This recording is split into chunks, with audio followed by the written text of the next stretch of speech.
స్వర్ణముఖము తేజోమయుని చూడబోదుము. ప్రాణప్రియుని స్వర్ణముఖము తేజోమయుని చూడబోదుము. తేజోమయుని చూడబోదుము.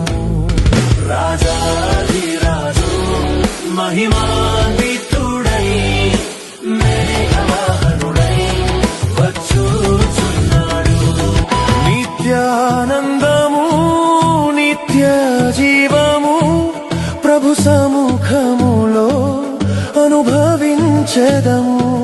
నిత్యానందము నిత్య జీవము ప్రభు సముఖములో అనుభవించెదము. ప్రభు సముఖములో అనుభవించెదము.